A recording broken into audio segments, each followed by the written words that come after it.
ఓం శ్రీ మాత్రే నమః. ఓం గురుభ్యో నమః. అందరికీ నమస్కారం అండి. ఈరోజు ఈ వీడియో ద్వారా వృషభ రాశి వారి యొక్క జాతక ఫలితాల గురించి తెలుసుకుందాం. వీరి యొక్క జీవితానికి సంబంధించినటువంటి ప్రధానమైనటువంటి అంశాలు ఏమిటి, అదేవిధంగా జూలై 22వ తేదీ బుధవారం రోజున మీ జాతక ఫలితాలు ఆధారితంగా గమనించినట్లయితే ప్రధానమైనటువంటి అంశంలో భాగంగా మీ జీవితంలో సాయంత్రం 6 తర్వాత జరిగేటువంటి ఒక పెను మార్పు గురించి అయితే తప్పకుండా తెలుసుకుందామండి. ఎందుకంటే ఈ రోజున మీ యొక్క జీవితంలో కోల్పోయినటువంటి ఒక బంధం అనేది తిరిగి మరలా మీ యొక్క జీవితంలోకి రాబోయేటువంటి అంశాలు అయితే కనిపిస్తున్నాయి. అయితే ఒక బంధం అనేది పూర్తిగా మీ యొక్క సొంతం కాబోతుంది. ఇంతకీ ఎవరు ఆ బంధం, ఈ రోజున చేసుకోవాల్సినటువంటి దేవతారాధన, చిన్నపాటి పరిహారాలు, ఇటువంటి విషయాలన్నీ కూడా ఇప్పుడైతే క్లియర్గా తెలుసుకునేటువంటి ప్రయత్నం చేయాలి. అయితే ముందుగా ఏమన్నా మీకు సమస్యలు ఉన్నట్లయితే ప్రేమ, వివాహం, ఉద్యోగం, వ్యాపారం లేదా కుటుంబ సమస్యలు మిమ్మల్ని ఇబ్బంది పెడుతున్నాయా? చింతించకండి. శ్రీ కాళికాదేవి జ్యోతిష్యాలయం గురూజీ శివరామదాసు స్వామి గారు మీ సమస్యలకు శాస్త్రీయ పరిష్కారాలు అందిస్తారు. ప్రేమ, వివాహం, వశీకరణం, కోర్టు కేసులు, సంతాన సమస్యలు, దాంపత్య సమస్యలు, అలాగే ఆర్థిక ఇబ్బందులు, ఉద్యోగ సమస్యలు, వాటికి చక్కని పరిష్కారాలు అయితే ఇస్తారండి. ఇప్పుడే సంప్రదించండి. ఫోన్ నెంబర్ వచ్చేసి 7028581667. మీ సమస్యలకు జ్యోతిష శాస్త్రం ద్వారా చక్కని పరిష్కారం అయితే శ్రీ కాళికాదేవి జ్యోతిష్యాలయం చాలా కాలంగా మీరు ఎదురు చూస్తున్న పనులు ముందుకు కదిలే పరిస్థితులు అయితే ఏర్పడవచ్చు. ఇక ముఖ్యంగా వివరాల్లోకి వస్తే కనుక వృషభ రాశి అనేది రాశి కాలంలో 2వ రాశిని. కృతికా నక్షత్రం 2, 3, 4 పాదాలు, రోహిణీ నక్షత్రం 1, 2, 3, 4 పాదాలు, మృగశిర నక్షత్రం 1, 2 పాదాల్లో జన్మించిన వ్యక్తులు ఈ యొక్క వృషభ రాశి పరిధిలోకి వస్తారు. ఈ యొక్క వృషభ రాశి వారికి అధిపతి శుక్రుడు. ఇక ముఖ్యంగా చెప్పాలి అంటే ఈ రోజున సాయంత్రం 6 తర్వాత మీ యొక్క జీవితంలోకి ఒక మంచి మార్పు అనేది తప్పకుండా కనిపిస్తుందండి. ఏ బంధం కోసమైతే మీ గుండెల్లో ఉన్నటువంటి బరువు అనేది పూర్తిగా దిగబోతుందో బయటికి మీరు చాలా గంభీరంగా, హుందాగా కనిపిస్తారు.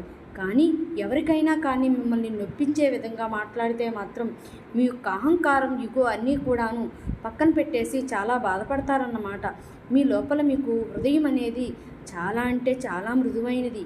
మీరు నమ్మించినటువంటి బంధాలు, అలాగే మీరు బాగా నమ్మించి అంటే నచ్చినటువంటి మనసిచ్చినటువంటి మనుషులు మీకు దూరం అయితే మీ యొక్క మనసు అంతా కూడాను రక్తపు కన్నీరు కారుస్తూ బాధతో అంటే చాలా దుఃఖిస్తూ ఉంటాయన్నమాట. మరి రేపటి రోజున భగవంతుని యొక్క అనుగ్రహం లేదంటే గ్రహాల యొక్క కదలికల్లో వచ్చేటువంటి మార్పుల వలన మీ యొక్క నిర్దేశ వేదన అనేది భగవంతుడికి భగవంతుని వరకు చేరుతుందో లేదో ఏదో ఒక తెలియదు. కానీ గత కొన్ని రోజుల్లో, కొన్ని నెలలుగా ఒక వ్యక్తి స్త్రీ కావచ్చు, లేదంటే పురుషుని కావచ్చు, వారి యొక్క జ్ఞాపకాలతో మీరైతే ఈ మధ్యకాలంలో ఎక్కువగా సతమతం అయిపోతూ ఉంటున్నారు.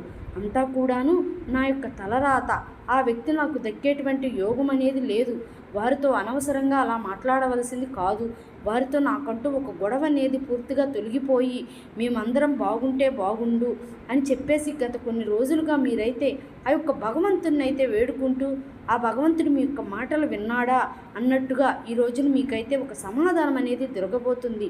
అలాగే కొత్త ఆరంభం అనేది మీ యొక్క జీవితంలో ఒక సమయం అనేది కూడా రాబోతుందని కూడా చెప్పుకోవచ్చు.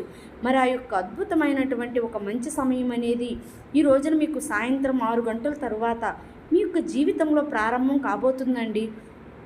మరి ఆ యొక్క బంధం ఏమిటి, ఎందుకు ముగిసిపోతుంది అనుకున్న వంటిదంతా కూడా, అసలు ఈ యొక్క బంధం ఏమిటి, మీ యొక్క జాతక గ్రహాల యొక్క అనుకూలత అనేది ఏ విధంగా ఉండబోతుంది అనేది అయితే తెలుసుకుందాం.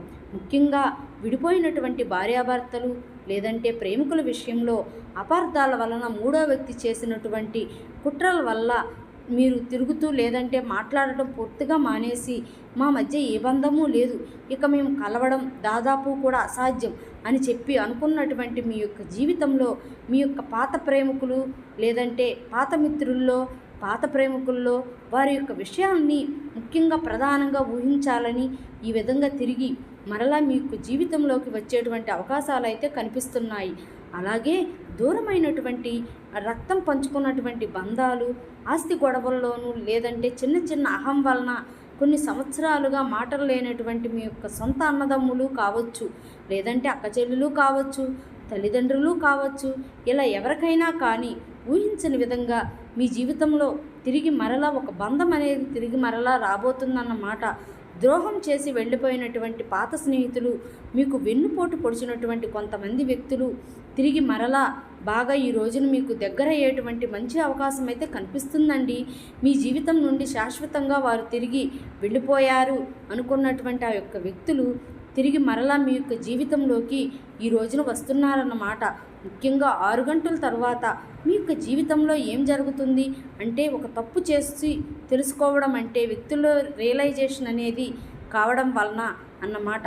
ఇన్నాళ్ళు మిమ్మల్ని తప్పుగా అర్థం చేసుకొని దూరం పెట్టుకున్నటువంటి ఆ యొక్క వ్యక్తులు అకస్మాత్తుగా ఏదైనా కానీ ఒక సంఘటన ద్వారా మీ యొక్క నీతి నిజాయితీని ఏంటి, మీరు ఎలాంటి వారు, మీ యొక్క మనస్తత్వం ఎలాంటిది అనేసి తెలుసుకుంటారండి. మీ యొక్క విలువను తెలుసుకోగలుగుతారు. అలాగే వారికి పూర్తిగా మీరు ఏంటి అనేది కూడా అర్థమవుతుందన్నమాట. అలాగే మరొక షాకింగ్ విషయాలు ఏమిటంటే, ఈ రోజున వచ్చేటువంటి ఆ యొక్క ఫోన్ కాలు లేదంటే ఒక మెసేజ్ ఏదైతే ఉంటుందో అది అంతా కూడాను ఆ వ్యక్తి నుండి మీకైతే మొబైల్కి రావడం అనేది కూడా ఒక సుదీర్ఘమైనటువంటి చాలా రోజుల తరువాత ప్రయాణంలో మీకంతా కూడా అనిపిస్తుందన్నమాట. లేదంటే వారు నేరుగా మీ ఇంటి తలుపు కూడా తట్టి మీ ముందుకు వచ్చి మీతో మాట్లాడేటువంటి ప్రయత్నాలు కూడా చేస్తారు. మరి మీరు ఎందుకు ఆశ్చర్యపోతారంటే, అసలు ఆ యొక్క మార్పు అసలు ఈ యొక్క ఏమాత్రం కూడా ఊహించటం మార్పు అన్నమాట.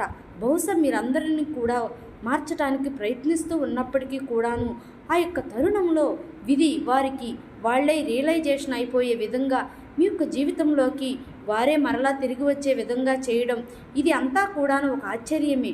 మరి యొక్క కలయిక మీ యొక్క మనసులో పాత విషయాలన్నిటినీ కూడాను ఒక క్షణంలో మాయం చేసేటువంటి అవకాశం అయితే ఉంది.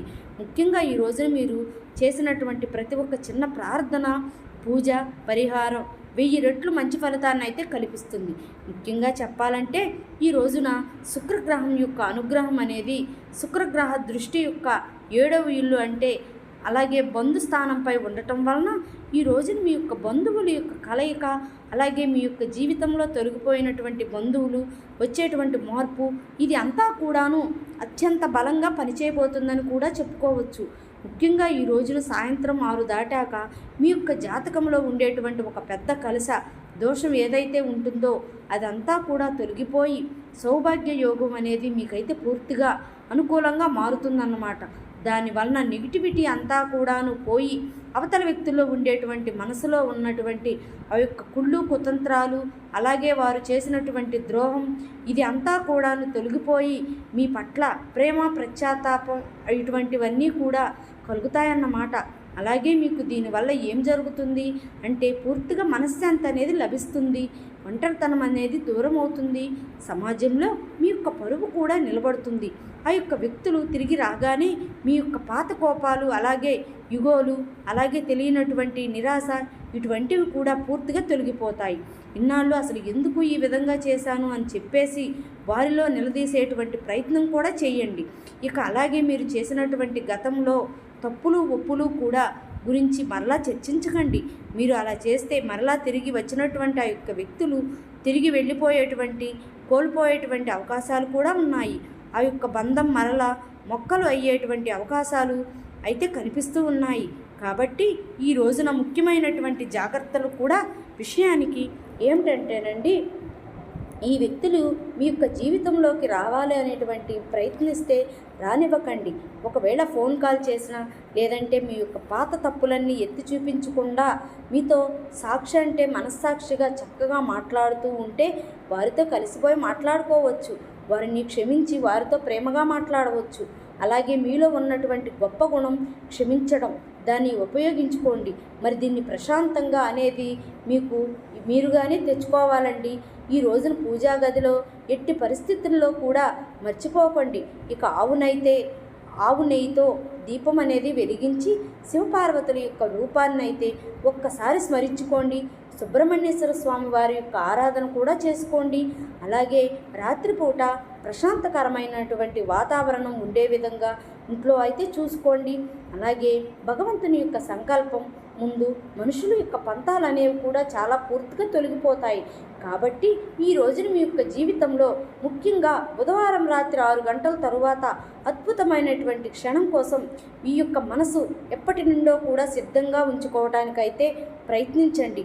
మీరు విసిగిపోయినటువంటి ఇంకంతా కూడా పూర్తిగా మాకు ఎటువంటి సందర్భాలు ఉండవు అనేసి చెప్పేసి అనుకున్నటువంటి ఆ యొక్క బంధాలు ఏమైతే ఉన్నాయో అవన్నీ కూడాను మరలా తిరిగి వస్తున్నాయి. కాబట్టి మీరైతే తద్వారా మీ ఇంట్లో వచ్చేటువంటి ఆ యొక్క పండగ వాతావరణాన్ని పూర్తిగా ఎంజాయ్ చేయడానికైతే ప్రయత్నించండి.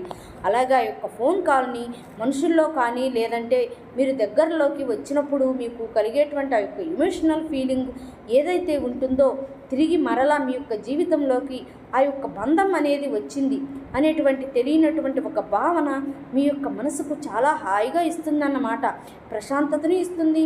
అంతేకాదండి, ఈ రోజున మర్చిపోకుండా దగ్గరలో ఉన్నటువంటి సుబ్రహ్మణ్యేశ్వర స్వామి వారి యొక్క ఆలయాన్ని దర్శించండి. అలాగే స్వామివారికి ఈ రోజున పసుపు కుంకుమ అలాగే పాలతో అభిషేకం అనేది చేయండి. మనసులు మరింత ఎక్కువగా ప్రశాంతంగా ఉంచుకోవాలని చెప్పేసి భగవంతుని అయితే వేడుకోండి. తిరిగి వచ్చినటువంటి ఆ యొక్క బంధాలు ఏమైతే ఉన్నాయో ఆ యొక్క బంధాలు తిరిగి మరలా దూరం చేసుకోకుండా అని చెప్పేసి మరలా పదే భగవంతుని అయితే వేడుకోండి.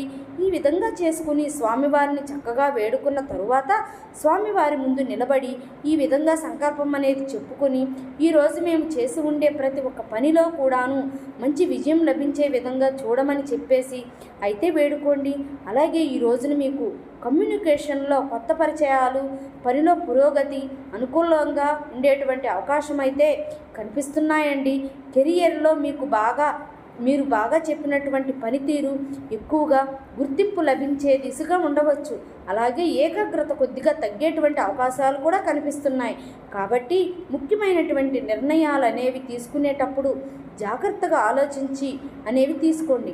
అలాగే ఈ రోజున అనవసరమైనటువంటి ఖర్చులు నియంత్రించుకోండి. భావోద్వేగాల యొక్క ప్రభావంతో ఖర్చులు పెట్టకుండా చూసుకోండి. కుటుంబ సభ్యులతో మాట్లాడేటప్పుడు కొంచెం సున్నితంగా వ్యవహరించండి. చిన్న అపార్థాలు సులభంగా పరిష్కారం అనేది చేసుకోండి. మానసికంగా ఒత్తిడి అనేది తగ్గించుకోవడానికి ఈ రోజునైతే విశ్రాంతి అనేది తీసుకోవాలి. నిద్రపై శ్రద్ధ అనేది పెట్టండి. ఇక ఈ రోజున మీకు బాగా కలిసి వచ్చేటువంటి రంగులు ఆకుపచ్చ, అదృష్టపు సంఖ్యలు వచ్చేసి 3, 6. అలాగే ఈ రోజున మీరు తప్పకుండా ఒక చిన్న పరిహారం చేసుకున్నట్లయితే మీ యొక్క జీవితంలో ఎనలేనటువంటి సంతోషం అనేది కూడా తప్పకుండా మీరైతే పొందగలుగుతారండి. ఈ రోజున ఉదయం శివపార్వతుల యొక్క అనుగ్రహం అలాగే శివపార్వతుల యొక్క పూజ చక్కగా చేసుకున్న తరువాత మీ ఇంట్లోనే శుద్ధమైనటువంటి ప్రదేశంలో కూర్చుని ఓం నమః శివాయ, ఓం నమో నారాయణ అనేటువంటి 2 మంత్రాలు 108 సార్లు జపించండి. అలాగే గణపతి యొక్క ప్రార్థన చేసుకోండి. బయటకు వెళ్ళే ముందు స్వామివారిని ఒక్కసారి ఓం గం గణపతాయ నమః అని ఒక్కసారి అయితే ఆ యొక్క నామాన్ని అయితే తలుచుకుని అప్పుడైతే బయటకు వెళ్ళండి. పచ్చని వస్త్రము లేదంటే పచ్చ రంగు సంబంధించినటువంటి ఏదైనా కానీ వస్తువు ధరించి ఈ రోజున అంతా కూడా శుభంగా గణనీయంగా సాగిపోతుంది. పక్షులకు ధాన్యము, ఆవులకి పచ్చగడ్డి లేదంటే అవసరమైనటువంటి వారికి ఈ రోజున ఆహారం దానంగా ఇవ్వడం, ఈ రోజున మీకు ఇటువంటి చిన్న పరిహారాలు పూజలు చేయడం వలన కూడా ముందు రోజుల్లో మరింత ఎక్కువగా మేలు కలిగేటువంటి అవకాశాలు అధికంగా కనిపిస్తాయండి. తల్లిదండ్రులకు గురువుల యొక్క ఆశీర్వచనాలు కూడా తీసుకోండి. సాయంత్రం సమయంలో దొరికితే మీకు సమయం అనేది తులసి యొక్క మొక్క దగ్గర దీపారాధన అనేది వెలిగించి ప్రార్థన అనేది చేసుకోండి. మరి తెలుసుకున్నారు కదండి, మీరు రేపటి రోజున మీ యొక్క జాతక ఫలితాలు ఆధారంగా ఏ విధంగా ఉండబోతున్నాయి అంతా కూడా ఈ వీడియో ద్వారా మీకు వివరంగా అర్థమైంది అనేసి అనుకుంటున్నామండి. సో మా వీడియో మీకు నచ్చితే ఒక చిన్న లైక్ చేసి కొత్తగా మన ఛానల్ చూస్తున్నటువంటి వారు ఛానల్ని అయితే సబ్స్క్రైబ్ చేసుకోండి, మాకు సపోర్ట్ చేయండి, చిన్న లైక్ చేయండి, మర్చిపోకండి. Thank you for watching.